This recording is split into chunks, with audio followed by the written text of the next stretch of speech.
Welcome everyone, and this is our second session of YouTube questions and answers from the Mayor's office.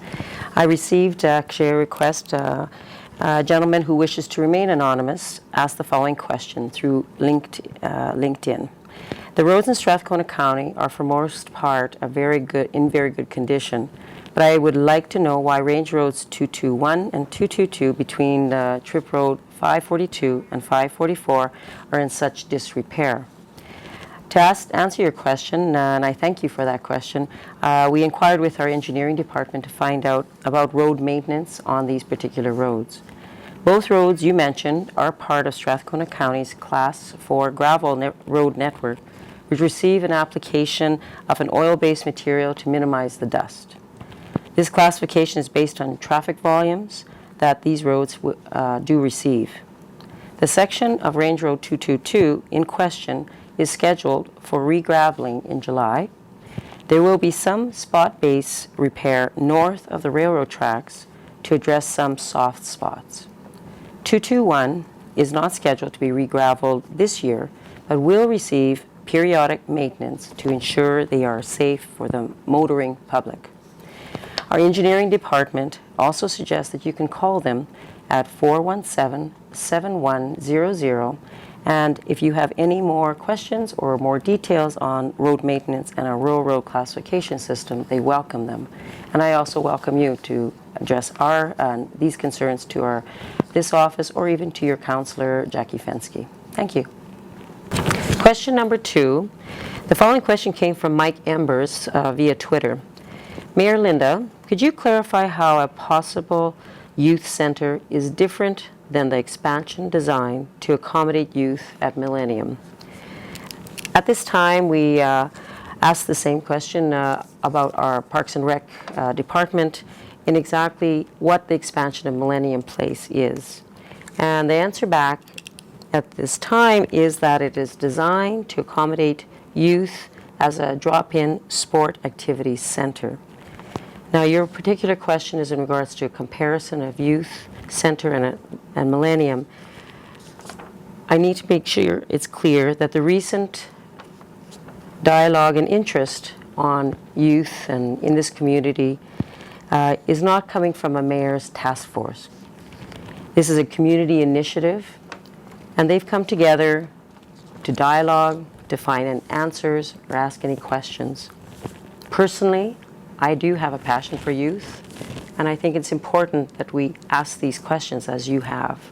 And I look forward to continually being available to find out any answers, find out any questions, and also ensuring that our youth in this community have a place that they can call either a center or a drop-in area or even programming. And I think it's important that this community is cognizant of those processes. So thank you for that question. Question number 3 was presented and brought to us from Brian Cuthbertson via LinkedIn. It says, "Hello, Linda. I was wondering if you would like to hear some feedback from a few people I have talked with in regards to speed limits currently in place in and around Sherwood Park. The feedback I'm getting is that the speed limits need to be regulated a bit better. The main area of topic is on Main Boulevard, where we have 3 schools.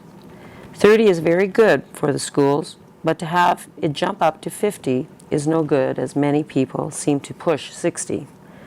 The ideal speed would be to have it changed from 50 to 40, in my opinion, to help and make it safer for children and families living on this road. Working as a realtor, I am all over the place and feel it would be a great idea to have all residential roads marked at 40 and have the higher speeds on the main roads like Baseline, Sherwood Drive, Broadmoor, and Y Road be at the 50. This consistency will make it safer to all families and children. The other thing it will do is to help contribute to a safer community." Brian, it's interesting you bring this up because it's very topical at this time again. As a matter of fact, as a Ward 3 councillor, I heard very much similar your comments, so brought it forward for the council of the day to take a look at dropping that to 40. We were successful actually in the areas that don't have sidewalks, like Estates Assured Park and the Broadmoor Estates to do that, but it was unsuccessful at the time to make all residential streets 40. This term, Councillor Basinski has put forward a similar request to take a look at that same area of dropping speed limits to 40.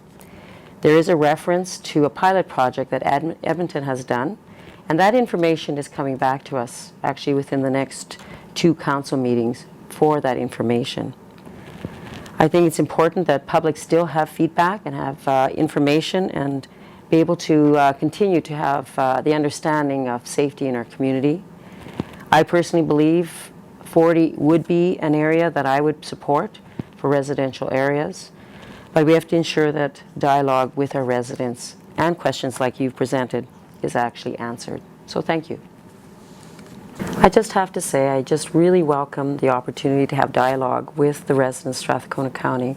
And as you know, I came forward to be the mayor who is very open for that two-way conversation, and this gives an avenue for that. So please continue. Send the questions or comments through Facebook, Twitter, or LinkedIn, or even my email, but just specify it's for the YouTube taking and dialogue. I just want to continue to say that we have an amazing community, positive, energetic, and I have an amazing team around me, and I wanted to reassure you that the residents and businesses and industry in Strathcona County have an exciting future, and I look forward to continually working as your mayor.